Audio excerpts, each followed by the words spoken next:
बिस्मिल्लाहिर्रहमानिर्रहीम। अस्सलाम वालेकुम नाज़रीन, आप यूट्यूब और फेसबुक चैनल देख रहे हैं। मैं राना उज़ैर हूँ।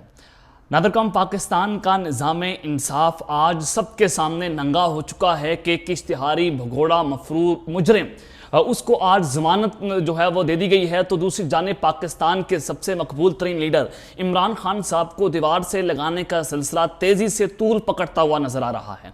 तो इस सब के अंदर कुछ बड़ी खबरें आज आपके सामने शेयर करनी है। सबसे पहली खबर पर आज हमने बात करनी है कि इमरान खान साहब का एक जानिब तो जनरल आसिम मुनीर के खिलाफ ऐलान जंग, तो दूसरी जानिब साइफर का केस अब खतरनाक रुख इख्तियार कर चुका है और अब तक का सबसे खौफनाक बयान भी सामने आ चुका है।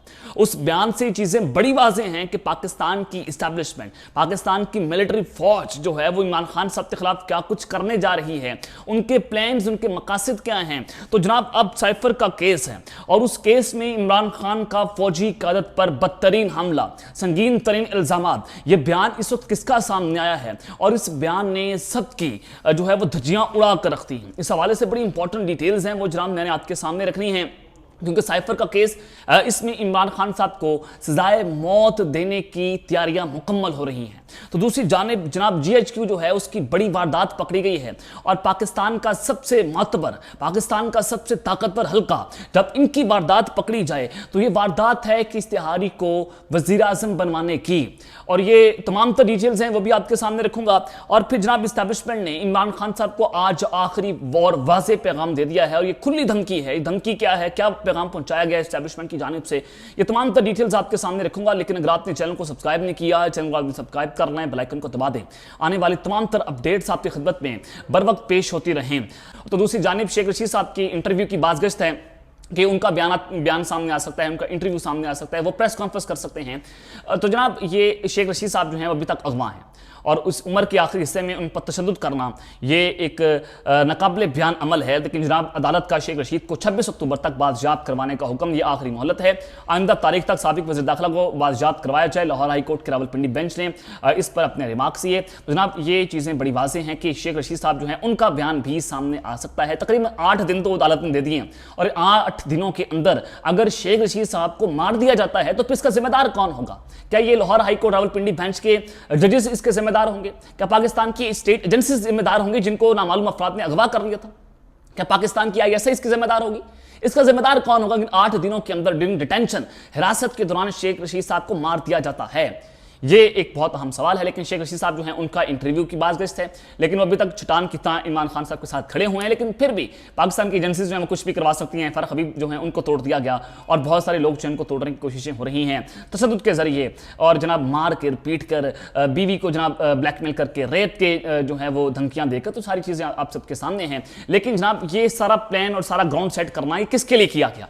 ये साबिक वज़ीर आज़म, एक मफरूर इश्तिहारी भगोड़ा मुजरिम नवाज शरीफ जो है उसके लिए पूरा ग्राउंड एस्टैब्लिशमेंट ने सेट कर दिया। और ये जब आर्मी चीफ की तैनाती हो रही थी, जनरल आसिम मुनीर साहब जो हैं उनको आर्मी चीफ बनाने की जब बातें शुरू हुई तो उस वक्त ये डील हो रही थी कि हम आपको आर्मी चीफ बना देते हैं, आप हमें कोई बेनिफिट्स देते हैं। और ये बेनिफिट थे जनाब नवाज शरीफ को अगला वज़ीर आज़म पाकिस्तान बनाना। जैसे ही आर्मी चीफ साहब की तैनाती हुई तो ये बड़ी चीजें वाज़ेह थी कि ये जो आर्मी चीफ है ये एंटी इमरान खान हैं, इन्होंने इमरान खान साहब के खिलाफ ऑपरेशन शुरू करना ही करना है। 9 मई को बुनियाद बनाकर पाकिस्तान तहरीक इंसाफ को दीवार से लगा दिया गया। इमरान खान साहब को गद्दार कहना, एंटी स्टेट, एंटी आर्मी, इस तरह के बयान जो हैं वो चलाना शुरू कर दिए और अपनी मर्जी की फिल्में इमरान खान साहब के खिलाफ रिलीज करवाई गई। किसने करवाई? पाकिस्तान की एस्टैब्लिशमेंट इसके पीछे थी। यानी कि उसको तोड़ना था, उसको गिरफ्तार करके उसको जनाब जान से मारना था, उस पर कातिलाना हमला हो चुका था।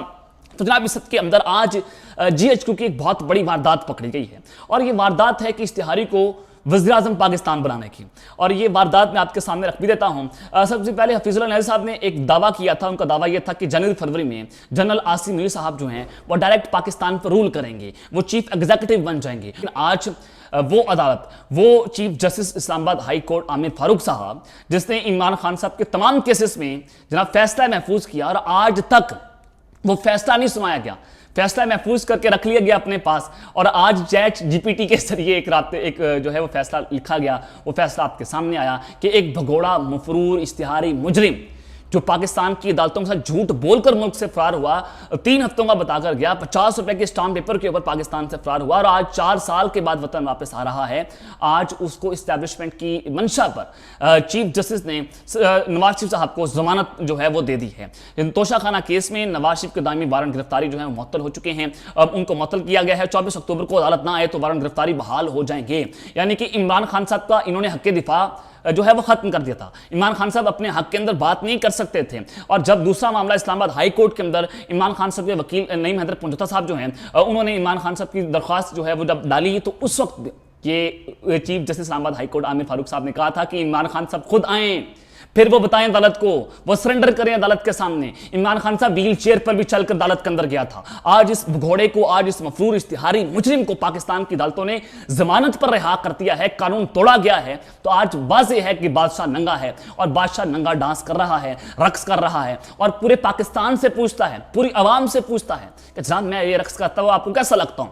और इस कदर ये रक्स किया जा रहा है कि पाकिस्तान की आवाम भी हाथ पर हाथ रखकर बैठी हुई है और ये बादशाह जो है वो नंगा बड़ा खूबसूरत भी लग रहा है कि आज पाकिस्तान की आवाम के सामने चीज़ें बड़ी वाज़ेह हैं कि ये एस्टैब्लिशमेंट किस कदर नंगा नाच करती है।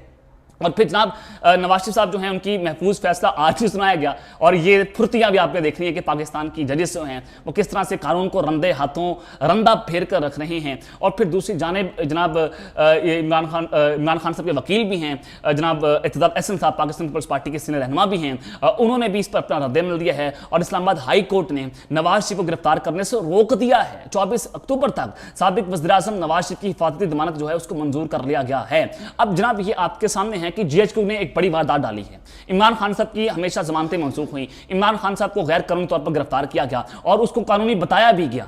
फिर इमरान खान साहब की दरख्वास्त से जमानत जब डाली जाती थी तो खुद कहा जाता था कि अदालत के सामने सरेंडर किया जाए। इमरान खान साहब पर हमले किए गए अदालतों के अंदर जाकर। और 5वां ये कि इमरान खान साहब व्हील चेयर पर चलकर भी अदालतों के अंदर आए, उनका हक दिफा आपने खत्म कर दिया। तो जनाब आज इक़्तिदार अहसन साहब ने यह बात की है कि अगर नवाज शरीफ का नाम ना होता तो ऑर्डर ना मिलता। और जनाब उन्होंने कहा कि ऐसी जमानत का कोई कानून नहीं है। नवाज शरीफ एक सदा याफ्ता मुजरिम है जो मफरूर रहे। मफरूर शख्स किसी अदालत में पेश नहीं होता, उसे सीधा जेल जाना होता है। तो जनाब आज मफरूर शख्स जो है उसको जो है उसको जमानत दे दी गई है। तो ये इस्टेब्लिशमेंट ने बड़ा वाज़ेह पैगाम इमरान खान साहब को पहुंचा दिया है कि जनाब आपकी छुट्टी हो गई है, आप जो मर्जी कर लें, आप जो मर्जी बयानियां बना लें, आप जब तक हमें लिख कर नहीं देंगे ना कि मैं मुल्क छोड़कर जा रहा हूं, जनाब आप जब तक मुझे इसकी यकीन दहानी नहीं करवाएंगे, आप जब तक मुझे श्योरिटीज नहीं देंगे जो हमारे मुतालबात हैं कि आप मुल्क छोड़कर चले जाएं, आप सियासत छोड़ दें, आप पाकिस्तान तहरीक-ए-इंसाफ जो है वो शाह महमूद कुरैशी के हवाले कर दें या किसी ऐसे शख्स के हवाले करें जो एंटी एस्टैब्लिशमेंट ना समझा जाता हो, हम तब तक आपका पीछा करते रहेंगे और आपको जान से मार देंगे।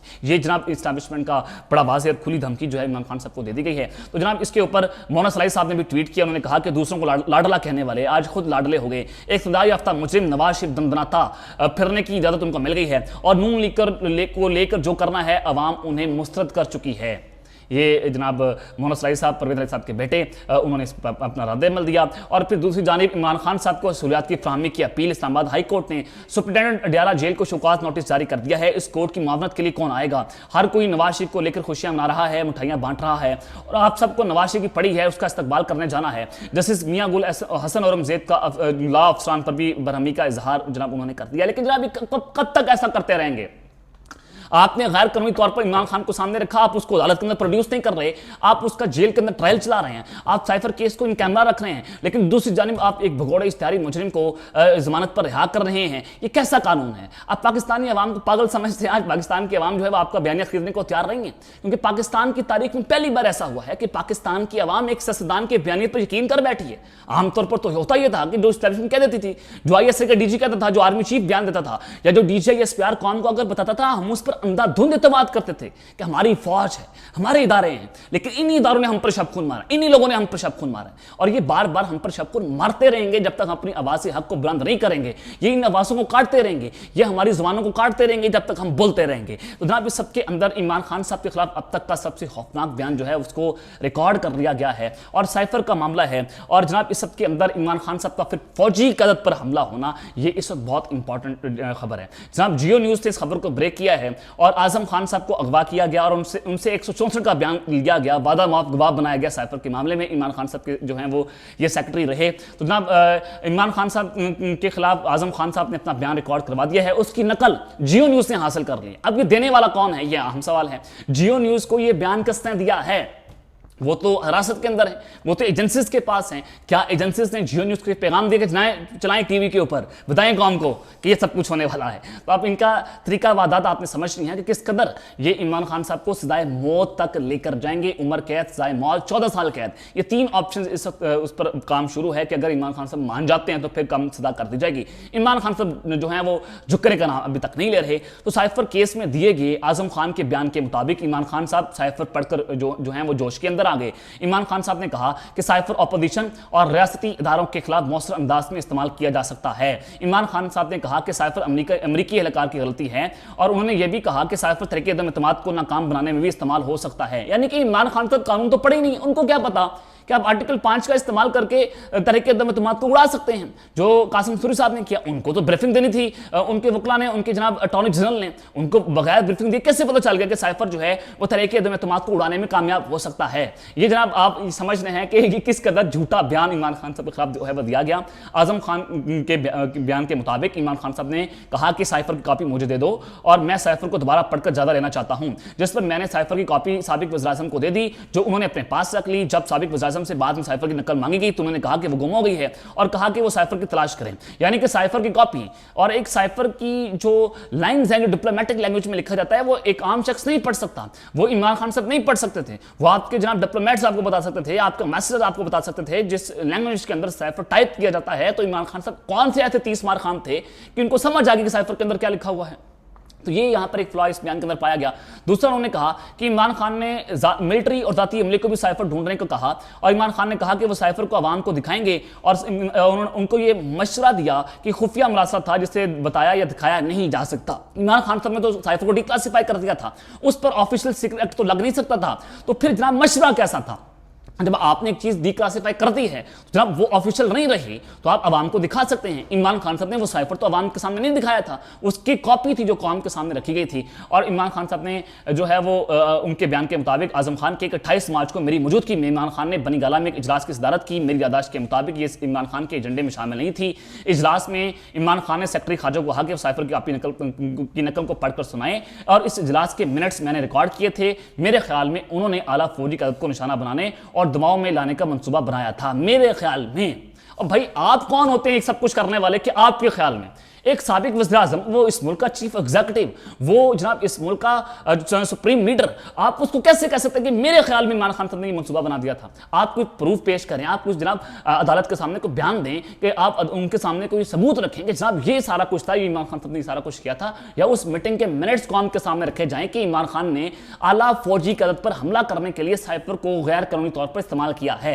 लेकिन अभी तक जो है वो ये साबित करने में नाकाम रहे हैं। और आजम खान के मुताबिक इमरान खान चाहते थे कि फौज की आला तरीके एतमाद पर उनकी मदद के लिए आए, और इमरान खान की तरफ से अवामी ओहदे को इस्तेमाल करके एतमाद तोड़ा गया, और इमरान खान के इस इकदाम ने पाकिस्तान के मफादात को कॉम्प्रोमाइज किया। और बयान में मजीद कहा गया कि इमरान खान का मकसद साइफर से सियासी मफादात हासिल करना था, और मेरे ख्याल में इस इकदाम ने फौज के रैंक्स में आला क़यादत के खिलाफ इबहाम के बीज बोए। यानी कि फौज में भी बगावत इमरान खान साहब ने करवाई थी। फौज में तो बड़ा डिसिप्लिन है, फौज बड़ा डिसिप्लिन इदारा है, वो तो अपने आर्मी चीफ को ओबे करते हैं। यानी फिर इमरान खान साहब ने कैसे फौज को बगावत पर उकसा दिया था? भाई आपका तो बड़ा डिसिप्लिन इदारा है, आप तो कहते हैं हमारे जजेस, हमारे जर्नलों की बड़ी ट्रेनिंग हुई है। वो ऐसी ट्रेनिंग है कि एक सियासतदान जो है उसने एक बयानिया बनाया और उसके बयानिए के ऊपर जो है पाकिस्तान की फौज के अंदर बगावत हो गई है। ये कैसी फौज है? ये एक बहुत आम सवाल है। तो अब तक के लिए इतना अपना ख्याल रखिएगा और इस संग के बाद पाकिस्तान जिंदाबाद।